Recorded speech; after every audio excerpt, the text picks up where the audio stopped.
Hello guys, Fish767 here. Welcome back. Today I'm going to be teaching you guys how to play Magic. And the reason why is because it is a very confusing game. And I know that there are a lot of videos out there that try to explain it, but not too many people go into detail that really gets it to the point where a person would be able to understand it if they were brand new to the game. So I'm going to attempt to do that. And it's going to take quite a while to do so. But here we go. To start off with, there are many different types of cards in the game. So, right off the bat, I've got three here. You've got land. Give me a minute. Let me just fix this here. Okay. We've got a land, a creature, and an enchantment. There's also artifacts, instants, sorceries, tribal instants, which are basically the same thing as an instant. And then there's cards that are multiple types. And then there's also cards that are considered to be a legendary of one of those types. And I will explain all of this when we get there. So to start off with, a basic land. This is probably the most important card in the game of Magic the Gathering. It's hard for your decks to run without land, and basic lands are your main way of getting there. So this is a swamp. You can see right here it says basic land and swamp, and it has the symbol, which is the swamp symbol. And so what you can do with basic lands is you can have as many in a deck as you want, and minimum deck size in most cases is 60. It depends on what format you're playing. For some formats it's 100. For other formats it could be 40 or 30. Like I said, it depends on what format you're playing, and you can always look those rules up, but I will go over them at the end of the video. So you can have as many basic land as you want in a deck, and you can play one land per turn. And what a land does is it allows you to pay for spells. And so spells are basically any other card in the game.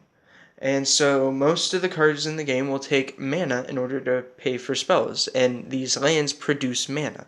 And I will explain how, once we get to this point, I'm just going to explain how the cards work for now. So you can have one of these, you can play one of these a turn unless an ability says otherwise. You can have as many of them as you want in a deck, and they're probably the most important piece of the deck. There's swamps, islands, mountains, forests, plains, and wastes. Next up, we're going to take a look at a creature. So, we got the creature's name, we got its cost, it's the fact that it is a creature, its creature's type, what set it's from, how strong it is, and then its abilities, and of course some flavor text. So, what does all that mean? Well, this creature costs 1 black to play. What does that mean? That means that you have to have a black mana in order to cast it. And so, the general way that you're going to get black mana is by tapping a swamp or another land that can produce a black mana. And then you will use that mana to pay for this card. So, these numbers down here, this means that it has 1 attack and 1 toughness, or it has 1 power, 1 toughness. So when in combat, when it's attacking another creature, it will deal a damage, and it will die if it takes a damage. And then it has this creature type. So certain effects affect all creatures of a certain type, and certain ones also don't affect that creature. And creature types are very helpful in determining how a creature interacts with the rest of the board, etc. So this creature is a zombie. There's like a gajillion different creature types, and some that don't even make sense. And then you have its effects, that's basically how it works, what it can do, and then you have its flavor text, which really doesn't matter, it's just there for fun. And then this is the set it's from. And so this set symbol tells you which set you got the card from, and then it tells you what its rarity is. So this card, since it is black, you know that it's a common. And if it's the newer cards, if they're white, then they're uncommon. Or they're common, my bad. If it's white or black, it's common. And then if it's blue, as this one is, it's like a shiny blue, then that's uncommon. If it's gold, like this card, then it's rare. And then if it's red, like this card is, red or orange, whatever you want to call that color, then that's a mythic, and that is the highest rarity in the game. So that's a creature. And this is an enchantment. So this also has a cost, a name. This is its type, and certain enchantments have a subtype, such as aura or curse. and etc. And then it has its effects, and then there should be flavor text down here. It's got symbol, etc. So all of these cards that I have right here, they're permanents, which means once you play them, they stay on the battlefield until they are destroyed or some other effect makes them leave. And so you will play these cards and they'll be on the battlefield, and that's where they are for the rest of the game until they're destroyed. I'm going to see if I can't find a sorcery real quick, or an instant. Okay, I found both. So here's the sorcery. You got the name, the cost, the fact that it is a sorcery, set symbol, its effect, and then flavor text. It's pretty self-explanatory. You can only play these cards during your turn. You can't play them during your opponent's turn unless an effect says so. And once you play them, they go to the graveyard, and that's it. That's what they do. And then you also have instants. So an instant is just like a sorcery. It's got its name, its cost, the fact that it is an instant, symbol, effects, etc. Except for this card, you can play on your opponent's turn. That's the only difference. You can play it on your opponent's turn anytime that you have priority. And, it does its effect and then it goes to the graveyard, just like a sorcery would. Now, a tribal instant, the only difference between this regular instant and tribal instant is it's going to say tribal instant, and then it's going to actually have a creature type. And so the only one that I've seen is there's a tribal elf card. And so that means if you get to go search for an elf card, you get to search for that tribal sorcery as well. Please ignore my sister. She's playing her flute. So I didn't know that she was going to be doing that. Otherwise I wouldn't have recorded. Because, But she lives in the room right next to me, so she's of course doing that. So the next card that I'm going to take a look at is an artifact. And I gotta find an artifact, so give me a minute. I don't have an artifact readily available. Okay, there's an artifact. So this is an artifact. It costs 1 mana to play. Its name, the fact that it is an artifact, its effect, symbol, flavor text. These are permanents. They stay on the battlefield and then they do their effects. And this symbol here is a tap symbol, and this symbol is colorless mana. So what you can do is you can tap it and it produces 2 colorless mana. And I'm going to talk about tapping here in a minute. And then we have non-basic lands. So this is an important thing to look at because there is a difference between these and basic lands. So a non-basic land won't say basic, and it could have like a basic land type such as an island or a plains, and it doesn't have to. This one does not. It'll have its name, it'll have its symbol, its effects. This one actually does have effects, so this specific land, it enters tapped, and then when it does, you return another land you control to your hand, and then you can tap it to add a red and a green. So the only difference, like a major difference, it's not the only difference, but a very important difference between this and basic lands is you can only have 4 copies of each of these lands with the same name. And after that, you can't have any more. And so that's the most important difference here. You can't search them out as though they were basic lands because they're not, unless, you get to search out for a plains card and it just so happens to be a plains. Another thing to know about these lands are there are some of them that are artifact lands or creature lands, and those do have specific rules. The only actual creature land when you play it, it has summoning sickness, and I will explain that here in a moment. And artifact lands have special rules because they are artifacts, and so you can mess with them in ways that you're not supposed to be able to. And I'm not going to go into those rules because those rules are really complicated and I don't know them yet. But you probably aren't going to run into those very often. And the creature lands, there's only one that has it, and there's only one that is, so I wouldn't be too worried about that either. You probably won't run into those. Beyond that, the only other really piece of a card that we need to look at are legendaries.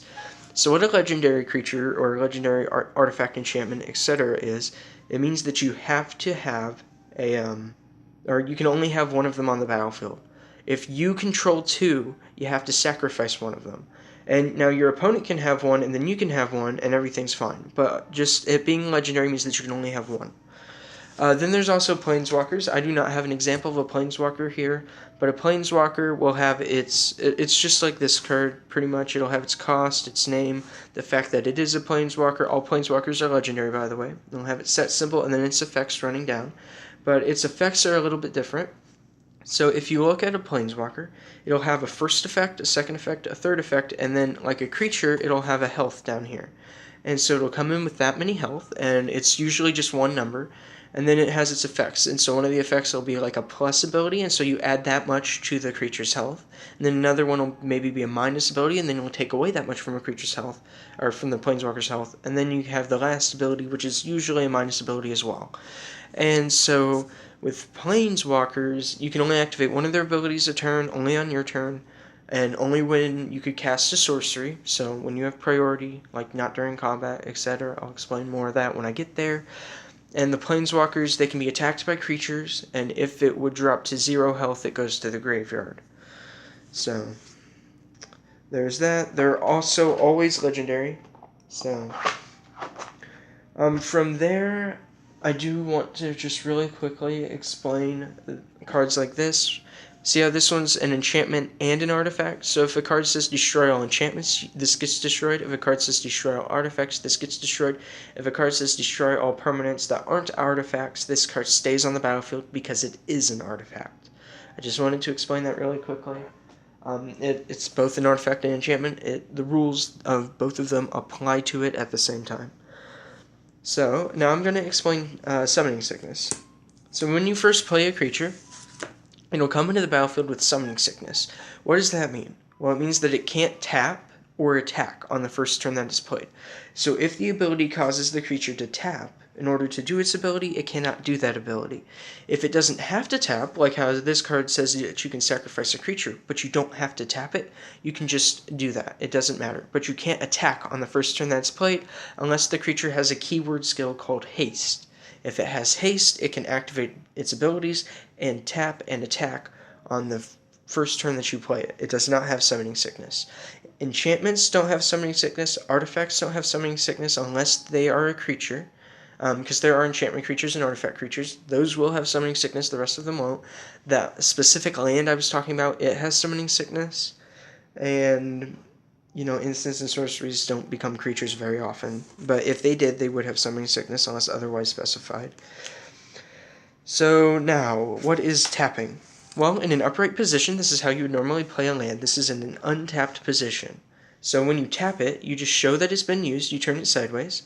And a tapped permanent, it's just there to show that it's been used, you've done its ability, and it is tapped now.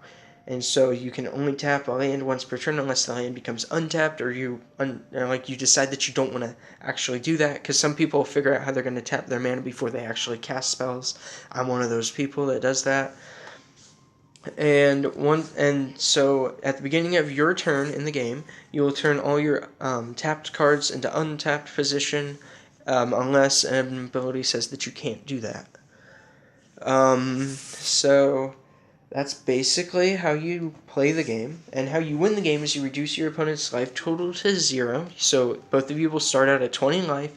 And then when a creature attacks you, if you decide that you don't want to block that creature, you take damage equal to its power. And once your life total reaches 0, you lose the game. The first person whose life total does that. Another way to win is by making your opponent have 0 cards in their deck, because if they can't draw, or if they have to draw and they don't have a card left in their deck, then they are considered to deck out and they lose the game automatically. And then another way to make your opponent lose the game is by an alternate effect, like such as a card saying, well, if I do this, then I win the game. There are cards that do that. So how do you,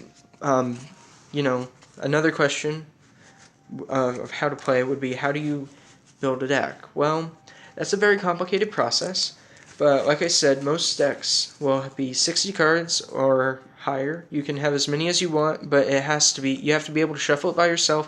It has to have a minimum of 60 unless it's in a special format.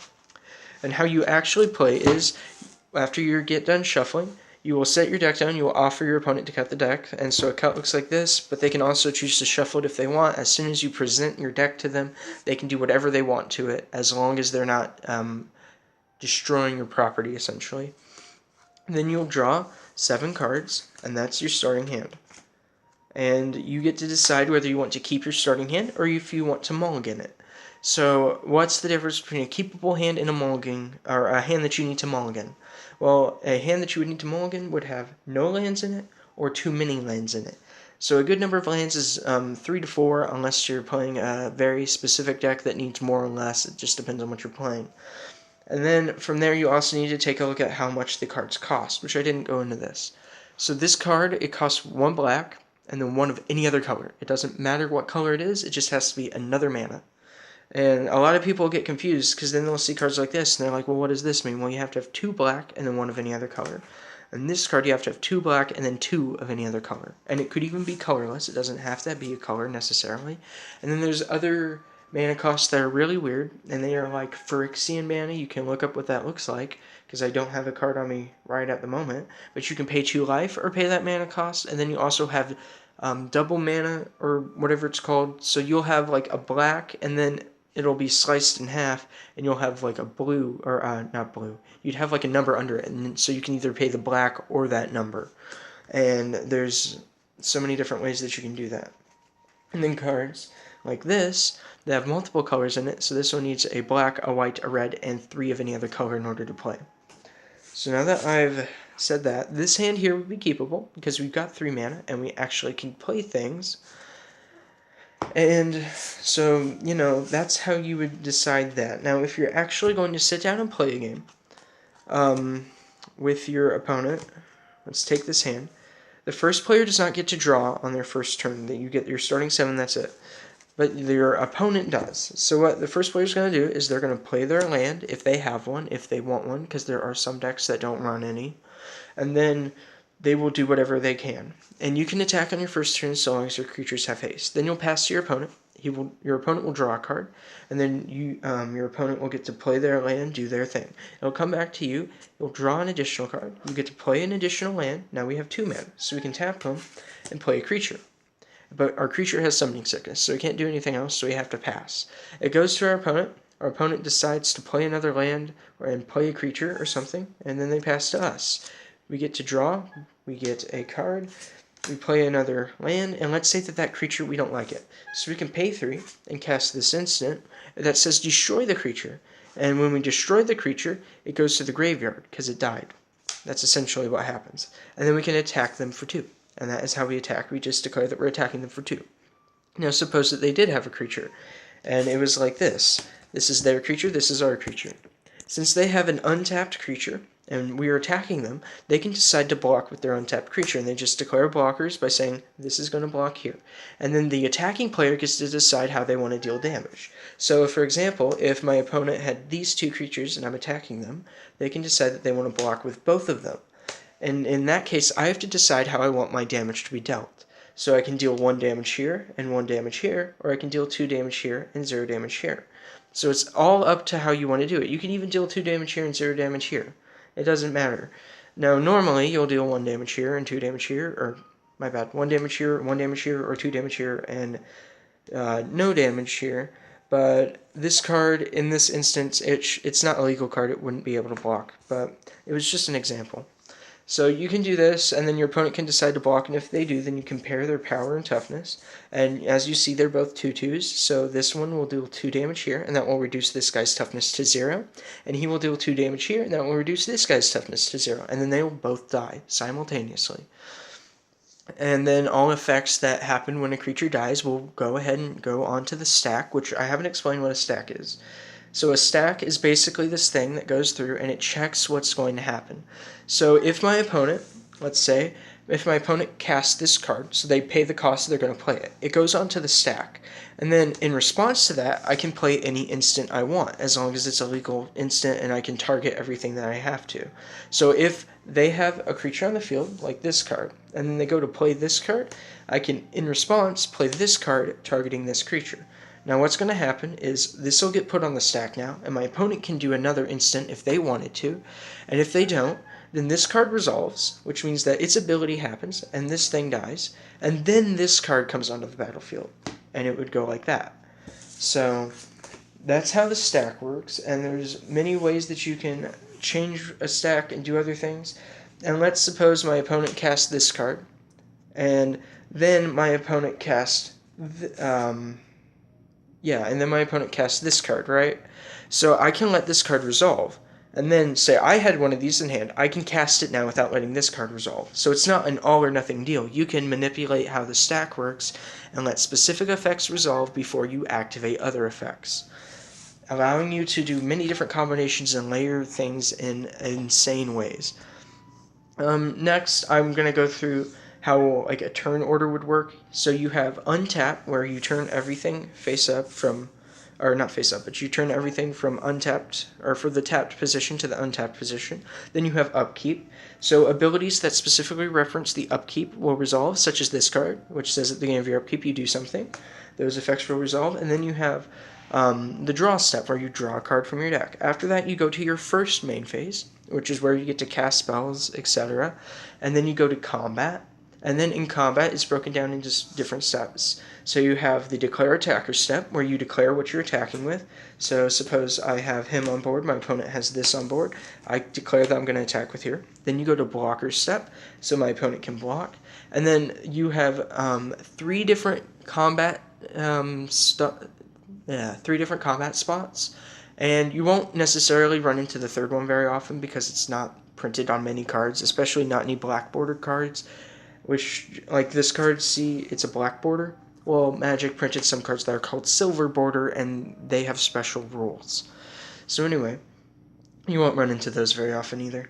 So then you have first strike damage, so creatures that have first strike deal their damage in that step. And then you have normal damage, so these creatures will deal their damage in that step. And then you have last strike, which is the special step, and creatures that have last strike deal their damage in that step. If a creature has double strike, it will deal both first strike and normal damage. So if this creature had double strike, and this one did not, then what would happen is he would deal 2 damage here first, it would die. And then he would deal 2 damage to nothing, and then this guy never gets to deal his damage because he's dead before he gets to do any damage. So that's just how that works. I'm trying to think if there's anything else. Oh yeah, so after that goes through and you've already gone through your damage step, you go to a main phase 2. It's the same thing as main phase 1, except for it has a different name and it comes after combat. And then you go to in phase, and during in phase, effects that happen during your in phase resolve. And then you discard your hand down to your maximum hand size, which is normally 7, but can be changed depending on how you want to do it. So if you have 8 cards in hand, you have to go down to 7 during this phase. And then your opponents get to do things at the end of your turn if they want to with instants. And then it becomes your opponent's turn, and they'll untap, upkeep, draw, do their turn, and then they pass back and forth until somebody loses eventually. Or somebody might not lose, and it could become a tie. Or the game could go on literally forever if you're both playing decks like that, which, let's be honest, it happens sometimes. It's not very good when it does, but it does. So that's pretty much the basics of how to play Magic. And of course, how to build a deck. Well, my go-to way to build a deck is 23 land. Alright, that's what you want. You want 23 land, 37 non-land. From there, you're going to want to take a look at cards, and this is about how you're going to do it. So, see this card and how it's a 1-drop? That means that it takes 1 mana to play. You're going to want like a couple of these, because you want to be able to play one on turn 1, but you don't want to get swarmed with them. So you want to have 1 card to play like on turn 1, then you want to be able to play something on turn 2, turn 3, turn 4, etc. And so what's going to happen is, if you were to lay out all the cards, you'd have like maybe 5 turn 1 cards, maybe 6 or 7 or 8 turn 2 cards, maybe 10 turn 3 cards, 10 turn 4 cards, maybe 4 turn 5 cards, and then turn 6, 7, and 8, you'd have a decreasing number from there on. And so what that allows you to do is that is your mana curve, because it goes in a little curve shape. And that's what you want to do. You want to curve out each of your games, playing a land and a card every turn as long as you can. And that is how most people will play their games. Now, that's not necessarily how you're going to always want to build your deck, but that's a very good way to do it, and make sure that you have a distribution like that. Also, you're going to want approximately between 24... I'd say between like maybe 20 and 24 creatures in your deck, depending on how you want to play the deck. Different decks have different ways to do it. Now, for beginners, There's a thing that Magic players call net decking, which is where you go online and then you find a deck that you want to do or that you want to play, and you get the cards for that deck and you assemble it and then you play it in real life. And so that's not a bad way for beginners to start. Now, I don't endorse it. I don't think that that's a wonderful way to do it, and I don't suggest that good players that have the capabilities to build decks themselves do it. Because if everybody goes and they net deck, then you end up with an overabundance of the same deck, and then um, it becomes so abundant that people just start building decks specifically to beat it, and then that deck becomes not fun anymore. Or that deck's so overpowered that nobody else can beat it, and then the deck is also not fun. So I don't suggest doing that. Instead, I suggest home brewing, which is what Magic players call it when they build their own deck. Now, for beginners, I can understand the need to go out there and net deck, and if you do, please try to make sure that you don't get one that's too expensive in case you don't like the game. And then homebrewing from there is really fun, really easy. I have tons of videos on it. If you want to go watch them, I do have a playlist called Magic the Gathering. There's a bunch of videos of my own homebrew decks, and yes, it's technically not decking if you go and take them and take those ideas, but they're all budget. They're super cheap. I'm just started out 2 years ago, although I've gotten really good at Magic so far. So I just suggest that you go take a look at them, and maybe you'll find something that you really like. Now, like I said, I tell you how many cards your deck has to have in all the different formats. So there's Commander. In Commander, your deck has to have exactly 99 cards, and then you'll have one Commander. And so a Commander has to be a legendary creature or a Planeswalker that says in its bottom text box that it can be your Commander. And unless you're playing Pauper Commander, and what Pauper Commander is you have an uncommon as your Commander. It doesn't matter what uncommon it is, but the rest of your deck is all commons. Then there's 60s, which is this format, which is essentially casual. Most people will call it casual or 60s. I call it 60s. But you have to have 60 cards in your deck. You can have as many above that as you want, but you have to have minimum 60. There's Draft, where you will open up 3 packs, and then you'll pick a card from that pack, and you'll pass the pack around the table until there's no cards left. And for that, you have to have 40 cards in your deck. Of course, you can go above that. And then there's League, where you do the same thing with 3 packs, you keep all the cards from those packs, then you build a 30-card deck minimum, as high as you want, once again. Then there's the pre-release decks, which have 45, I think, 40 or 45 cards in them, and that's minimum. Of course, you can go higher. And then there's Prismatic, where you have to have, it's either minimum 200 or minimum 250, or it might be exactly 200 or 250. And from there on, and then there's other special rules that apply to those. You don't see many people playing Prismatic because of how hectic it is, so you probably won't see that very often.